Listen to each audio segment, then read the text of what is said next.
गरीब माँ का बंटवारा। उम्र के आखिरी पड़ाव में अनीता देवी बिल्कुल अकेली हो गई थी। पति की मौत के बाद जवान बेटों को बस एक ही उपाय सूझा और वो था माँ का बंटवारा। जिसके बाद अनीता देवी ना इधर की रही और ना उधर की। अनीता देवी के दो बेटे थे, कुशल और किशोर। पति ब्रजमोहन एक प्राइवेट नौकरी करते थे। दोनों बेटों को पढ़ाने के लिए अनीता और ब्रजमोहन ने कभी अपना घर नहीं लिया, किराए के घर में ही पूरी जिंदगी काट दी। अब कुशल और किशोर पढ़ लिख कर अच्छी कंपनियों में अच्छे पद पर काम कर रहे थे।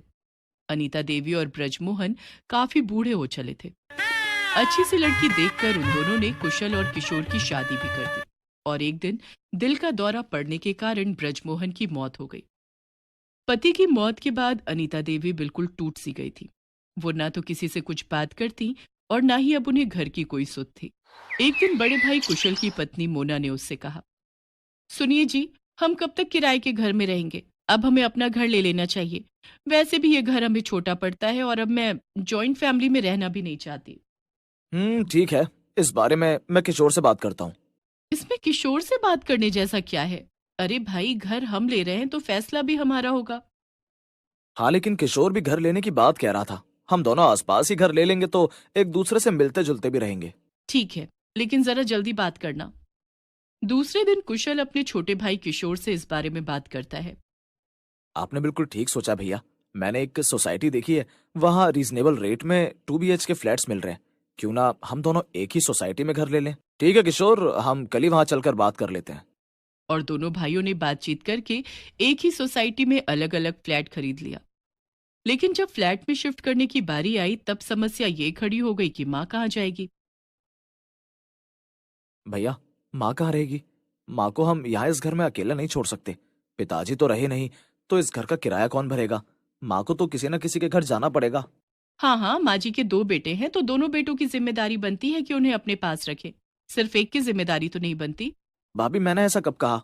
मैं तो ये पूछ रहा हूँ कि अब करना क्या है। तभी किशोर की पत्नी सोनिया बोलती है, करना क्या है, बंटवारा कर दो। क्या बंटवारा? लेकिन किसका?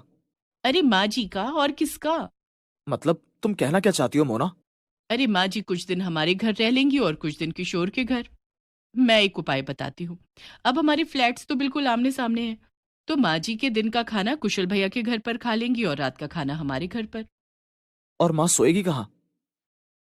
एक रात आपके घर पर और एक रात मेरे घर पर। लेकिन माँ सुबह का नाश्ता कहाँ करेगी? ओफो किशोर, तुम भी ना बिल्कुल बच्चों वाली बातें करते हो। अरे इस उम्र में माँ कहाँ 3 वक्त का खाना पचा पाएंगी। उनके लिए तो 2 वक्त का खाना ही बहुत है। इस तरह से बेटों और बहुओं ने बूढ़ी माँ का बंटवारा कर दिया और उन्हें अपना फैसला भी सुना दिया। माँ, तुम अपना सामान बांध लो और आधा सामान मेरे घर में और आधा सामान किशोर के घर में रख देना। बेचारी अनीता देवी ने मन ही मन सोचा कि जिन बेटों को अच्छी शिक्षा देने के लिए उनके पति ने सारी जिंदगी अपना घर नहीं खरीदा, आज वही बेटे अपना घर खरीद कर उसमें उन्हें अतिथि बना रहे हैं।